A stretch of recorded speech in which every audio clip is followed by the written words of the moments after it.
যারা ভাবছেন বিএনপি ক্ষমতায় আসার পর দেশে রাম রাজত্ব কায়েম হয়ে গেছে, তারা এবার একটু চোখটা খুলুন। মাত্র ২০ ঘন্টায় বাংলাদেশে এমন কিছু ঘটনা ঘটে গেছে যা শুনলে আপনাদের গায়ের রক্ত হিম হয়ে যাবে। আসুন একে একে সেই ভয়াবহ ঘটনাগুলোর ময়নাতদন্ত করি। ১ নম্বর ঘটনা, রাজধানীর হাতিঝিলে একটি ফুটফুটে ৬ বছরের শিশুকে রেপ করে মেরে ফেলা হয়েছে। এর চেয়েও ভয়ঙ্কর ব্যাপার কি জানেন? অপরাধীদের সাথে বিত্তবান এবং ক্ষমতাসীনদের সংস্পর্শ থাকায় পুলিশ মামলা পর্যন্ত নেয়নি। এলাকাবাসী গতরাতে বাধ্য হয়ে হাতিরঝিল থানার সামনে বিক্ষোভ করেছে। যে সরকার একটি ৬ বছরের শিশুর ধর্ষণের বিচার করতে পারে না দলীয় পরিচয়ের কারণে, সেই সরকার নাকি দেশ গড়বে, নারীদের জন্য নিরাপদ দেশ গড়বে। এবার আসুন ২ নম্বর খবরে। বর্তমান পরিবেশ এবং বনমন্ত্রী আব্দুল আউয়াল মিন্টুর ন্যাশনাল ব্যাংকে বাংলাদেশ ব্যাংক ১,০০০ কোটি টাকা দিচ্ছে। হ্যাঁ, ঠিকই শুনেছেন, যে ব্যাংকগুলো লুট হয়ে গেছে সেই ব্যাংকগুলোকে জনগণের ট্যাক্সের টাকায় বাঁচানোর নামে মূলত নিজেদের মন্ত্রীদের পকেট ভারী করার এই মহোৎসব চলছে। ৩ নম্বর খবর, টেকনাফের ইয়াবা কারবারি, লক্ষ তরুণের জীবন ধ্বংসকারী কক্সবাজারের কুখ্যাত আওয়ামী এমপি আব্দুর রহমান বদিকে জামিন দেওয়া হয়েছে, যার নাম আপনারা ইয়াবা বদি হিসেবে জানেন। ৪ নম্বর খবর, নারায়ণগঞ্জের প্রভাবশালী আওয়ামী মেয়র আইভি রহমানকেও জামিন দেওয়া হয়েছে। এর মানে কি দাঁড়ালো? মানে হলো খুনি, ইয়াবা ব্যবসায়ী আর ফেসিবাদের দোসররা এখন বুক ফুলিয়ে বেরিয়ে আসছে। আর এই পুরো প্রক্রিয়ায় স্পন্সর করছে স্বয়ং বিএনপির সরকার। দেশে যখন এত বড় বড় ক্রাইম হচ্ছে, তখন আমাদের মেইন স্ট্রিম মিডিয়াগুলো কি করছে জানেন? কালের কণ্ঠ নিউজ করছে উপদেষ্টারা পালিয়ে গেছে, আর বাকি সব মেইন স্ট্রিম মিডিয়া নিউজ করছে পায়ে হেঁটে সচিবালয়ে গেলেন তারেক রহমান, পায়ে হেঁটে ২১শে পদক দিতে গেলেন জাইমা রহমান, সাধারণ চেয়ারে বসলেন তারেক রহমান। কি চমৎকার চাটুকারিতা, তাই না? আরে ভাই, প্রধানমন্ত্রী তো পায়ে হেঁটেই সচিবালয়ে যাবেন, তিনি কি হাওয়ায় উড়ে যাবেন? জাইমা রহমান তো পায়ে হেঁটেই পদক দেবেন। তারেক রহমান একটা অসাধারণ চেয়ার সরিয়ে সাধারণ চেয়ারে বসছেন, তো তিনি কি রাজকীয় সিংহাসনে বসবেন?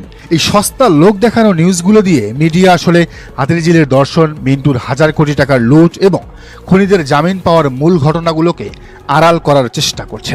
আসলে বিএনপি সরকারের পতনের জন্য একটি ইকোনমিক বিপর্যয় দরকার, আর এই বিপর্যয়টা অর্থমন্ত্রী যতটা না ঘটাতে পারবেন, বাংলাদেশ ব্যাংকের গভর্নর তার চেয়ে ১,০০০ গুণ বেশি পারবেন।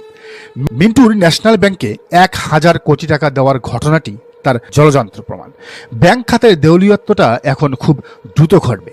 ডক্টর ইউনূসের অন্তর্বর্তীকালীন সরকার তাদের আমলে স্রেফ ব্যাপারটা ধামাচাপা দিয়ে রেখেছিল, কিন্তু এখন এই লুটপাট ওপেন হয়ে গেছে।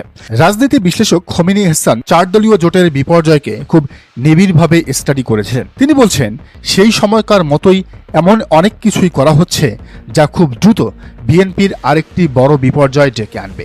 বিএনপি যে আওয়ামী লীগকে পুনর্বাসিত করছে, তার পরিণতি কি হবে জানেন? আওয়ামী লীগ পুনর্বাসিত হওয়ার পর তারা চাইলেই তো আর বিএনপিকে ক্ষমতায় থেকে ফেলে দিতে পারবে না, কারণ তাদের সেই শক্তি এখন নেই। এজন্য দরকার হবে এমন একটা পরিস্থিতি তৈরি করা যেন আওয়ামী লীগের পাশাপাশি জামায়াতে ইসলামী এবং এনসিপি বা জাতীয় নাগরিক পার্টিও রাজপথে আন্দোলনে সামিল হয় এবং সরকার পতন ঘটায়। আর এই সম্মিলিত আন্দোলনটা তখনই হবে যখন দেশে একটি বিশাল পলিসিগত বিপর্যয় বা ইকোনমিক কলাপস ঘটবে, যখন মানুষের পেটে ভাত থাকবে না, তখন আর কোনো ডান বাম মধ্যপন্থার হিসাব থাকবে না, সবাই মিলে এই সরকারের পতন ঘটা। খোমেনি এহসান আমাদের অত্যন্ত সহজ একটি হিসাব মিলিয়ে দিয়েছেন। স্রেফ এভাবে ভাবুন, একদিকে বিদেশি লোন পরিশোধের পাহাড় সম চাপ, অন্যদিকে ব্যাংকগুলোর দেউলিয়াত্ব এবং বাজারে ব্যবসায়ী সিন্ডিকেটের লাগামহীন উত্থান। এই তিনটার যখন একসাথে বিস্ফোরণ ঘটবে, তখন কত দ্রুত কি ঘটে যায় তা বিএনপি সরকার টেরও পাবে না। আর এর মধ্যে সবচেয়ে বড় ফ্যাক্টর হলো চীন। এই ইকোনমিক ক্রাইসিসের সময় চীন আমাদের পয়সা দেয় কিনা, মানে লোন দেয় কিনা, সেটিও খুব গভীরভাবে দেখতে হবে। মনে রাখতে হবে, চীন টাকা পয়সা না দেয়, লোন না দেয় কিন্তু শেখ হাসিনার শেষ সময়ে অর্থনৈতিক বিপর্যয় ঘটে এবং তার পতন ত্বরান্বিত করে। যদি চীন মুখ ফিরিয়ে নেয় এই সরকারের সময়ে, তবে এই সরকারের পতন ঠেকানোর আর কোনো উপায় থাকবে না। দেশের অনেক শীর্ষ বিশ্লেষকই বলছেন যে বিএনপি সরকার ২ বছরের বেশি টিকবে না। বিএনপি আসলে নিজেরা ২ বছরের বেশি ক্ষমতায় থাকতে চায় না। তারা যেভাবে খুনিদের জামিন দিচ্ছে, ব্যাংক লুট করতে দিচ্ছে, গ্যাংরেপের আসামিদের প্রোটেকশন দিচ্ছে এবং মিডিয়াকে দিয়ে পায়ে হাঁটা আর চেয়ারে বসার সস্তা নাটক করাচ্ছে, তাতে প্রমাণ হয় তারা আসলে রাষ্ট্র পরিচালনার যোগ্যতাই রাখে না। তারা যেন ইচ্ছে করেই নিজেদের পতনের রাস্তাটা খুব দ্রুত ক্লিয়ার করে ফেলছে। বাংলাদেশ এখন আসলে একটি টাইম বোমার উপর বসে আছে। বিএনপি যদি ভেবে থাকে যে তারা মিডিয়া কিনে নিয়ে সাধারণ চেয়ারে বসার নাটক দেখিয়ে মানুষের পেট ভরাবে, তবে তারা চরম ভুলের মধ্যে আছে। যখন ব্যাংক দেউলিয়া হবে, যখন জিনিসপত্রের দামে আগুন লাগবে, তখন এই দেশের সাধারণ মানুষ, ছাত্র, জামায়াত, এনসিপি, শিবির সবাই এক হয়ে এই সরকারের পতন ঘটাবে। এখন বর্তমানে সোশ্যাল মিডিয়া এবং চায়ের টেবিলে একটি খুব কমন প্রশ্ন ঘুরপাক খাচ্ছে। দেশে এত কিছু হয়ে যাচ্ছে, বিএনপি আওয়ামী লীগকে পুনর্বাসন করছে, খুনিদের জামিন দিচ্ছে, কিন্তু জামায়াতে ইসলামী কেন মাঠে নেমে এসবের প্রতিবাদ করছে না, কেন বিক্ষোভ মিছিল করছে না, কেন রাস্তা অবরোধ করছে না, কেন হরতাল ডাকছে না? যারা আজ ফেসবুকে বসে কিবোর্ড টিপে জামায়াতকে রাস্তায় নামার জন্য উস্কানি দিচ্ছেন, তাদের কাছে আমাদের খুব কমন একটা প্রশ্ন রয়েছে। জামাত যদি আজ রাস্তায় নেমে মার খায়, তবে এই সুশীলরা কি তাদের সমর্থন দেবেন না? বাস্তবতা হলো, রাজনীতিতে জামাতের কোনো বন্ধু নেই। আন্তর্জাতিক অঙ্গনেও এমন কোনো মিত্র দেশ নেই যারা জামাতকে রক্ষা করতে আসবে। জামাতকে সম্পূর্ণ নিজের শক্তিতে অসীম ধৈর্য এবং প্রজ্ঞা নিয়ে পথ চলতে হয়। জামাত যদি আবেগের বশে আজ রাজপথে বিপদে পড়ে, তবে সবার আগে পেছন থেকে ছুরিটা কে মারবে জানেন? ছুরিটা মারবে ওই এনসিপি বা জাতীয় নাগরিক পার্টি। এনসিপির সুসময়ে তারা জামাতকে দমিয়ে রাখার কম চেষ্টা তো করেনি। সেই গণঅভ্যুত্থানের পর তারা সাদিক কায়েমকে তারা ভুয়া সমন্বয়ক বানিয়েছিল, নাহিদ ইসলামরা। এই তো কিছুদিন আগের কথা, তারা ঢাকা বিশ্ববিদ্যালয়ে মুক্তিযুদ্ধ মানালো। কাদের, বাকের আর আশরাফেরা মিলে রঠা সঙ্গীত গাইল। এরপর তারা সাইদি সাহেবের ছবিতে জুতা নিক্ষেপ উৎসবও করল। জামাত রাজনীতিতে এখন সেকেন্ড পজিশনে বা প্রধান বিরোধী দলের জায়গায় আছে।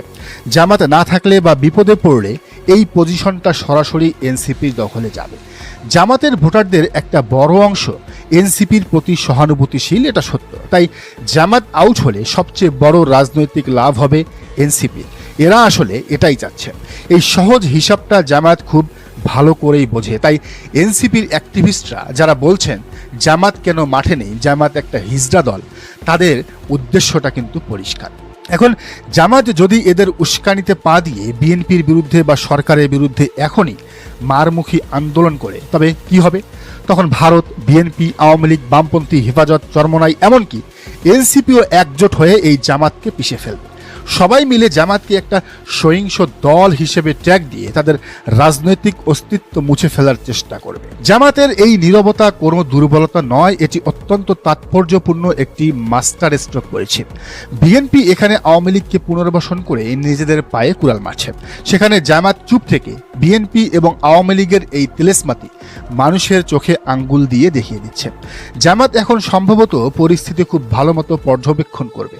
তারা সংসদে তাদের ঐতিহাসিক 11 জন নারী এমপি সহ অন্যান্য সদস্যদের নিয়ে কথা বলবে, যৌক্তিক বিরোধিতা করবে।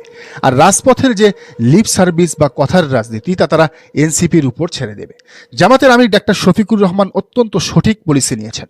এই মুহূর্তে তাদের উচিত বিএনপির সাথে সংঘাত এড়িয়ে নীরবে তৃণমূলে বেশি বেশি কাজ করা এবং নিজেদের ভোট ব্যাংক শক্ত করা, এবং সামনের নির্বাচনে, সেটা হোক 2 বছর কিংবা 1 বছর কিংবা 5 বছর পর, সেখানে যাতে কোনো ধরনের ইঞ্জিনিয়ারিং না হয় সেটা ঠেকিয়ে দেওয়ার চিন্তা ভাবনা করা। আজকের মেগা অ্যানালাইসিসের আমরা শেষ প্রান্তে। জামাতের দিক থেকে এই রাজনৈতিক হিসাব নিকাশ এবং কৌশল একদম 100% ঠিক আছে, কোনো হতাশ হওয়ার কারণ নেই। তবে রাজনীতিতে শেষ বলে কিছু নেই। অনেক পরিবর্তনই হঠাৎ ঘটে যায় যদি সেই পরিবর্তনের শর্ত তৈরি হয়। যখন দেশের অর্থনৈতিক বিপর্যয় চরম আকার ধারণ করবে, যখন সাধারণ মানুষের পিঠ দেয়ালে ঠেকে যাবে, তখন জামাত ঠিকই সময় মতো রাজপথে এসে নেতৃত্ব দেবে। ঠিক 5 আগস্টে যেমন জামাত শিবির দিয়েছিল। তার আগে উস্কানিতে পা দিয়ে নিজেদের রক্ত ঝরানোর কোনো মানে হয় না। দর্শক, আপনাদের কি মনে হয়, জামাতের পলিসি কি ঠিক আছে নাকি নেই? জানার মন্তব্যের ঘরে। আর